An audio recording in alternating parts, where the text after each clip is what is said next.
Enter the Gungeon is unforgiving to say the least.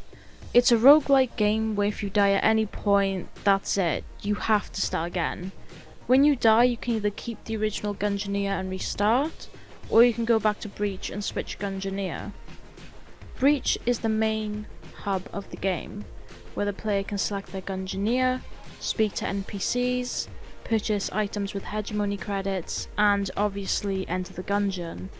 Breach contains the Hall of Knowledge, Oxen Cadence's shop, the Sorceress's room, and the Elevator room. Enter the Gungeon was developed by Dodgeroll and published by Devolver Digital, which you may know from games such as Hotline Miami or Serious Sam.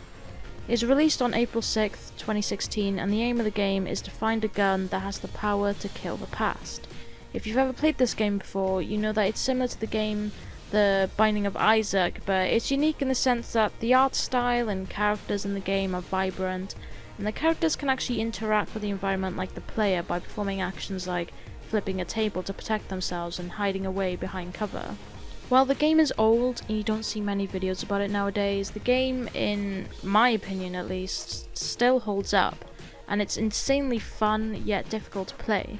Moving on to the next chamber is honestly so rewarding, but the game really has you on edge the entire time, with as little time to think about anything at all.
At the start of the game, the player chooses one out of 4 protagonists: the Marine, Convict, Pilot, and Hunter, although more can be unlocked as the game progresses, and all of these protagonists have different special abilities such as calling for support or lock-picking chests. A second player is able to join in for co-op mode and control a 5th character, which is named the Cultist. While the player descends the Gungeon, they are set to go through multiple floors, each with a random number of rooms in it.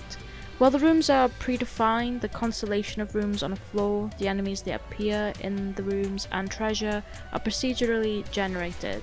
Each room contains a set of enemies which vary in strength, endurance, and attack behaviour, where the attack can range from simple, straightforward shots to a complicated mixture of shots fired at the same time. The player may dodge these attacks by performing a dodge roll, which was inspired by the Dark Souls series of video games, and they are invulnerable during the action, or they can alternatively flip tables and use them as covers, although tables can be destroyed if they are shot at. The player also has a limited number of blanks for each floor that can be used to eliminate all the current projectiles and deal 10 damage to all the enemies in that room, and certain items that you can pick up add buffs to these blanks. To defeat enemies, the player must use guns, which can be found in chests, won by defeating bosses, or bought at shops scattered around the floors in the Gungeon. The game features over 300 different guns and items that can be combined to achieve more powerful effects called synergies, that were added in the Advanced Gungeons and Dragons update. At the end of each floor, a boss awaits the player. Beating the boss grants the player a gun or item, and currency to spend at shops, and unlocks the next floor.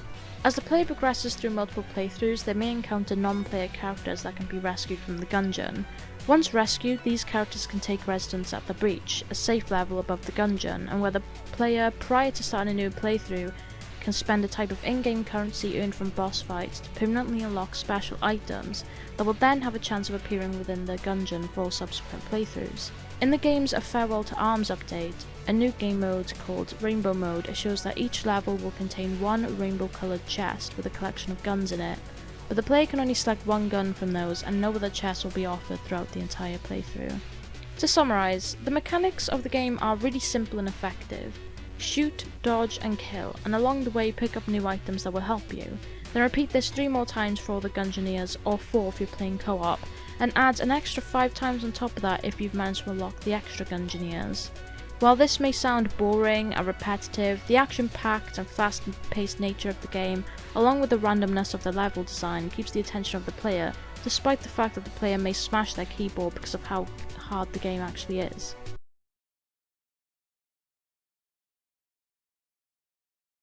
As mentioned earlier, the level generation is random in Enter the Gungeon, which is a massive benefit to this roguelike game. If the levels were the same, it would feel repetitive to the player, and so they would stop playing after so many times of dying.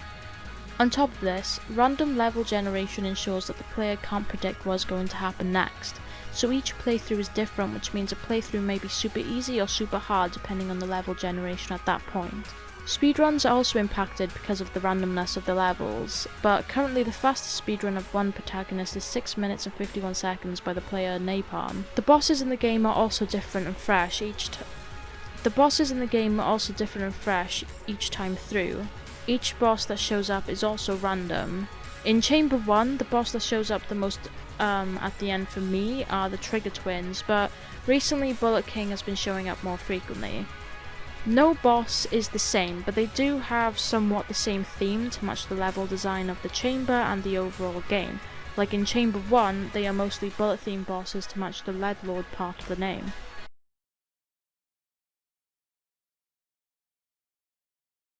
While there is a Chamber 0 to this game, it isn't a big part of the game as that's where you learn the mechanics, and it's also known as the Hall of Knowledge. Because of this, I'll go straight into speaking about the first chamber. This chamber is known as the Keep of the Lead Lord. This chamber has a sort of castle-like aesthetic to it. There are 3 main bosses that you can encounter in this chamber: the Bullet King, Gatling Gull, and the Trigger Twins.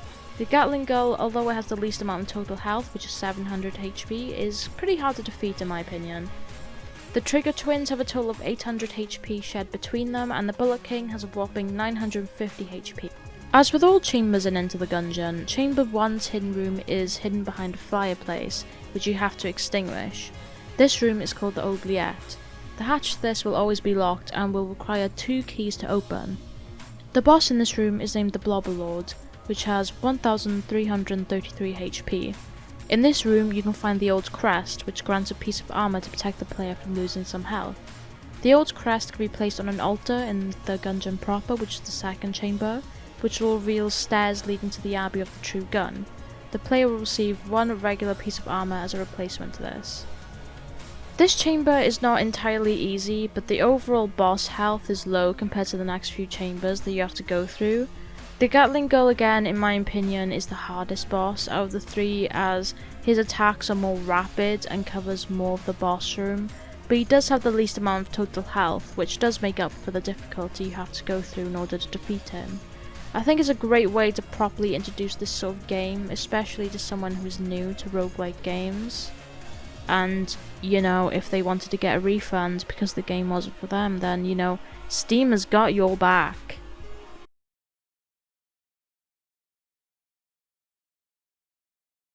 Chamber 2 is known as Gungeon proper, which contains many traps throughout, such as spikes. This chamber is reminiscent of a prison complex, which is poorly maintained as there's water leaking in places and it's very dark and dingy. The three main bosses you can encounter here are Amaconda, which has 899 HP, the Beholster, which has 1072 HP, and the Gorgon, which has 975 HP. There's also a special boss that the player can encounter, which is the Door Lord, which has 1430 HP in Chamber 2.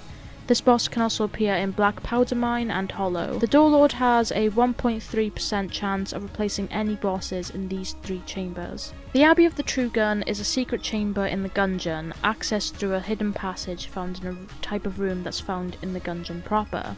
It is only accessible once the player has acquired the Old Crest from the Oubliette. The Old Crest must be carried into the Gungeon proper without taking any damage and placed on an altar which can be found in a room with 7 big statues of bullet warriors, which will reveal the stairs leading to the Abbey of the True Gun. The boss in this room is called the Old King, who has 3333 HP. Defeating the Old King rewards the player with a locked synergy chest as well as a normal boss reward. Once defeated, the Old King will drop a blood brooch, which increases curse by 1 while held, and heals the player for half a heart for every 1200 damage that they deal. Curse impacts various areas of the Gungeon run, and cursed enemies are known as jammed enemies. Jammed enemies start appearing and become more common with each point of curse. Once the player reaches 10 curse points, however, Lord of the Jammed starts chasing the player and he cannot be killed at all. I think this is a nice addition to the game, as it acts like a double-edged sword, where you get this benefit from having the item.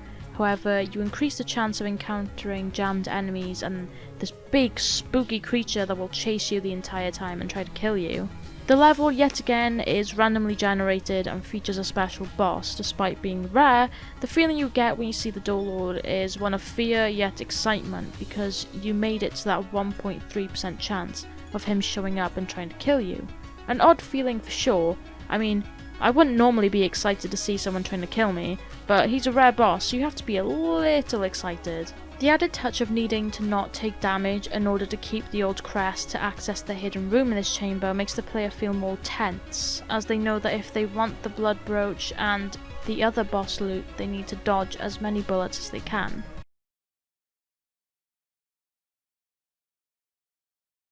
The Black Powder Mine is the third chamber of the Gungeon. As the name suggests, it's a mining facility where gunpowder and other compounds are extracted. This floor contains pits of acid, mine carts, and all types of barrels. Some rooms have streams of acid on the ground, indicated by their yellowish glow, and these hazards act like a poison goop, except all enemies are immune to them and only the player can be harmed if they stand in it for too long. However, the acid can stop acting like poison if water is sprayed on it, such as water from the Mega Dowser gun. The three main bosses a player can encounter here are the Cannonball Rog, which has 1520 HP, the Treadnought, which also has 1520 HP, and Mind Flayer, which honestly I think is such a hard boss, and people have been asking for the developers to nerf him. And one of the special bosses that can appear in this chamber is yet again the Door Lord, but this time he has 1760 HP, and the Blockner is the second special boss that can occur. The hidden room in this chamber can only be accessed by having at least 1 key, 2 blanks, and the Nord key. The Nord key can only be bought from the shop in Gungeon proper. The boss for this room is the Resourceful Rat, who has 3 phases.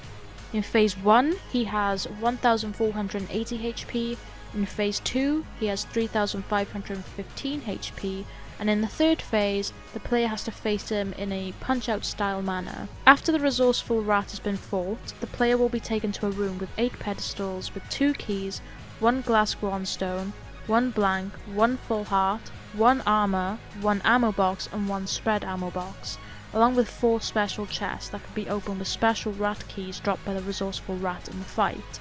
These chests always contain a Elementaler, partially eaten cheese, resourceful sack, and rat boots. The room also has a secret room within it, where a serpent is behind 2 locked doors that can be opened with rat keys which can be attained during phase 3 of the fight. After leaving the loot room, the player can either head to the hollow or spend a rat key to skip straight to the forge, the final chamber. The introduction of a boss with 3 phases is a nice touch, especially with the punch-out style finisher. The loot room is also quite generous in my opinion, which really helps with the next chamber. Acquiring the Nord key isn't difficult because you just have to buy it from the shop in chamber 2, but if you don't have the funds for it, then maybe you're faced with a dilemma. Buy more hearts, or a new gun, or buy the Nord key to gain access to this hidden room. It also encourages the player to sort of be stingy with their resources, because if they use all of their blanks, or don't have enough keys, then they won't be able to get to this hidden chamber.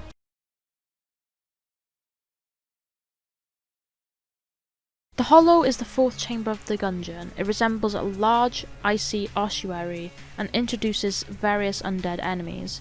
In addition, it occasionally features natural floor ice that proves a slippery surface for players but not enemies.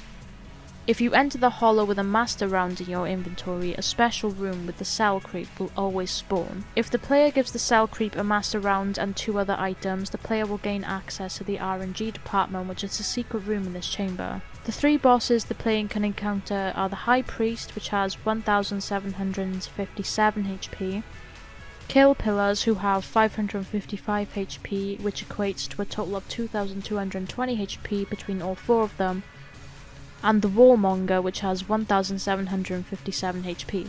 The special boss, yet again, is the Door Lord, who will have 2035 HP in this chamber. The RNG department has a fixed layout, but the enemies in each room may vary slightly from run to run. The boss in this room is a Gungeon, who has 3 HP and is one of the bosses of the Bullet's Past. The Bullet is another unlockable Gungeoneer. I think Chamber 4 adds more depth to the game by including these hazards for the player but not to the enemies, so it adds a layer of difficulty because you could be slipping around everywhere trying to avoid enemies, but the enemies are completely immune to this and have the upper hand. A Gungeon can't be directly attacked by the player either. The player has to use purple orbs in order to kill him, which does make it hard to fight him. The Bullet can use his starting gun, Blasphemy, to reflect the purple orbs that a Gungeon shoots. Despite only having 3 HP, he is a pretty difficult boss if you've never faced him before.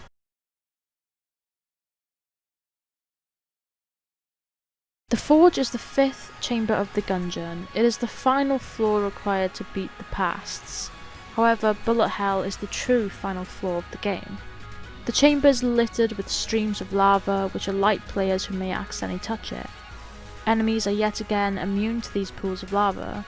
As a difficulty limiting system for new players, if the player has not defeated the High Dragon and has reached the Forge less than 5 times, each enemy has a chance to be removed, equal to 10%, subtracting by 2% each time the player has reached the Forge. Enemies' health in this chamber is multiplied 2.1 times of their base. The boss in this room is the High Dragon, who has 2 main phases and an advanced dragon phase.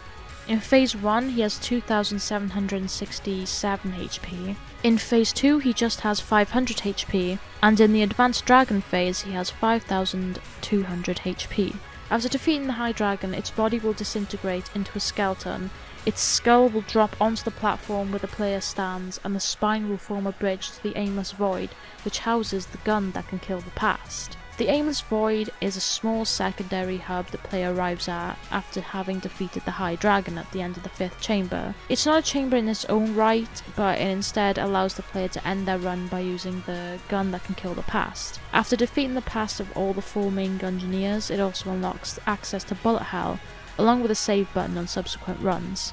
If the player collects the bullet that can kill the Past, using the gun sends them to the corresponding pass of the current character that is being played. The only exception to this is the Paradox, who has no past and cannot collect the bullet. The 5th floor is one of the most important chambers, because this chamber really shows off the plot of the game, because if you walked through the game just thinking it was a run and gun game, the 5th chamber will make sense for the whole game, because this is where you access the Gungeoneer's past.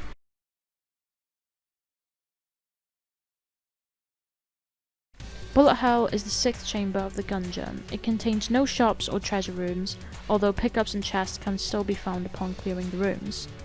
Bullet Hell is accessed in the Aimless Void. After killing the past of the 4 main Gungeoneers, walking onto the large platform just before the chest that contains the gun that can kill the past will cause a skeletal hand to appear and drag players down into bullet hell. The boss in this 6th chamber is the Lich, who has 3 phases. In his first phase he has 1995 HP, the second he has 2100 HP, and in the third he has 2100 HP. After the Lich is defeated, the text on the ending screen permanently changes from "You killed the past" to "Evil banished." Bullet Hell will always have a secret room that also has evil munchers inside. Bullet Hell is the true final chamber of the game, which gives the player an incentive to play as the other Gungeoneers to make it to Bullet Hell and fight the Lich. This is a great addition to the game, as players will keep going back to play in order to access this chamber, and adds a layer of depth to the experience. And when we get onto the actual plot of the game in a little bit, the Lich's place in the game actually makes sense.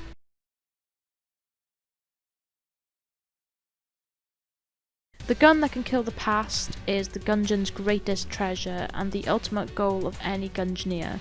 It is not technically considered a gun by the game, as it cannot be used in combat in any way. If the player shoots themselves with a gun that can kill the past without the bullet that can kill the past, they will be taken back to Breach. You can shoot the cultist in co-op without the bullet and see his past. If the player shoots themselves with the gun that can kill the past with the bullet that can kill the past, they will be taken to the Gungeoneer's respective past.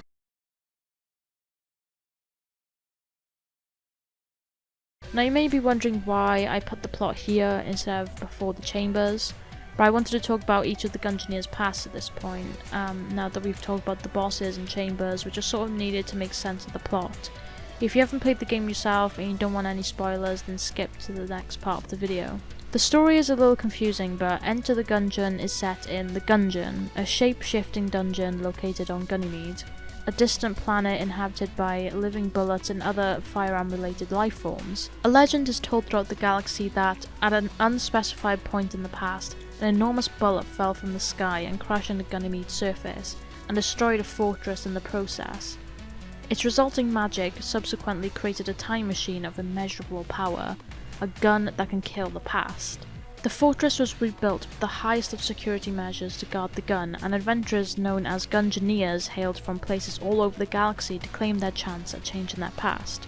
The player can play as 8 total Gungeoneers, but there are only 4 main ones which you can encounter at the start, each with their own stories and regrets as they decide to enter the fortress and descend into the Gungeon to find the gun in order to correct their wrongs. If the pilot goes back to his past, it is shown that he reluctantly ran away from an organization named the Imperial Hegemony of Man while smuggling their property, leaving his partner behind. He destroys a Hegemony battleship that threatens him and his friend, allowing them both to escape together. If the convict goes back to her past, it is revealed that she was head of a criminal organization that had arrangements with a corrupt Hegemony official named Black Stash, whom she ends up defeating, escaping a lifetime of imprisonment. If the hunter goes back to her past, she is taken to a time before she was to be imprisoned by a scientist named Dr. Wolfenclaw, who she defeats along with one of his own creations to kill her. If the Marine goes back to his past, he is taken to the moment he left his crew behind when a monster from another universe broke into his own universe and attempted to slaughter everyone in its path. Empowered by his time in the Gungeon, the Marine slays the beast and is saluted by his comrades. Once the past of all 4 main characters are killed, the final floor, Bullet Hell, is unlocked. There, any playable character can fight the master of the Gungeon, the Lich. Once the hero emerges victorious, they are free of the Gungeon's confines and are finally set free. The Farewell to Arms update added an alternate ending. Once the player unlocks and kills the Lich with the Paradox, the game will reset at the start with a new playable character, the Gunslinger. After killing his past and reaching Bullet Hell, he confronts his future self, who has become the Lich. The Gunslinger kills his future self and ultimately prevents the bullet from impacting Ganymede and subsequently the creation of the Gungeon itself.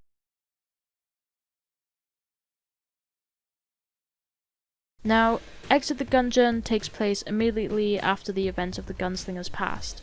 Having succeeded in his mission, the Gunslinger killed his future self and rewrote history, causing the Gungeon to never form. Unfortunately, this created a fractured timeline, and now the Gungeon has become a paradox and begins to crumble. And with no time to go back to the way they came, the Gungeoneers must fight to ascend the dungeon and escape with their lives while fighting off the very last of the Gundead and embittered bosses returning for their revenge, as well as some new bosses. I won't really talk about anything further about this game because it is similar to Enter the Gungeon, except it features new bosses and doesn't really add much to the overall lore of the game.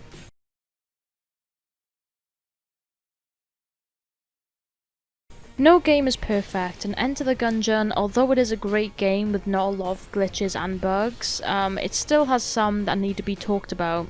As well as some glitches, like not being able to kill the Chancellor in Chamber 1 because he's glitched into the chair or something, it can also have problems with the overall game itself. One thing that I found is that some of the guns just tickle the bosses with bullets, like the Derringer, which does basically no damage to an enemy.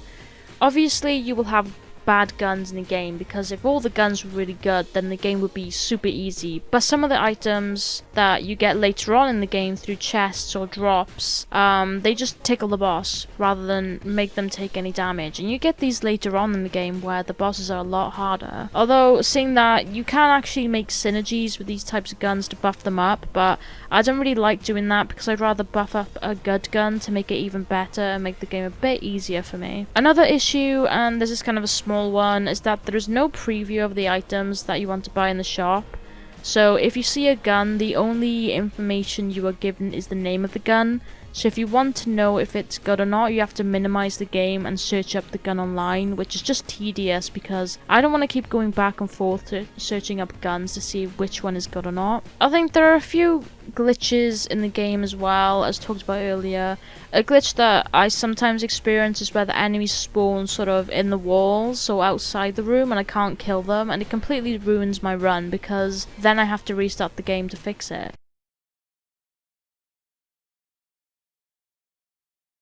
To sort of conclude, this game is ruthless, but the cutesy art style and intense action make me feel compelled to keep going back to this game, no matter how many times I die over and over again.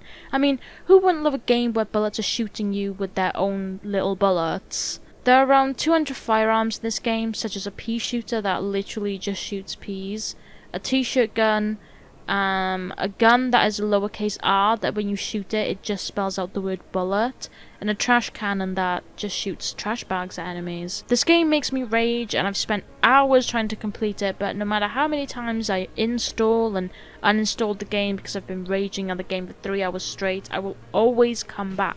As well as the action-packed gameplay, there are also speedrunners out there who have managed to defeat my, only 50 hours of gameplay with all 4 main Gungeoneers to just a mere 56 minutes.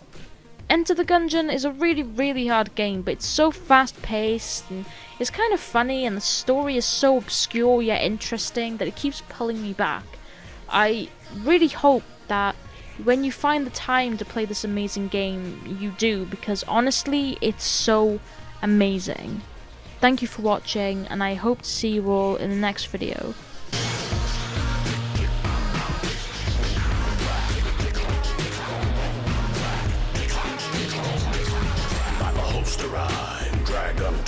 Gungeon win to whisper one truth. Body the floor, bullet the roof. Ammo willing pass, killing, gunshot shoot. Non-stop, hammer cock, violent man of shots, man a lot. Keep cannon hot, cannon I seize, granted by peace.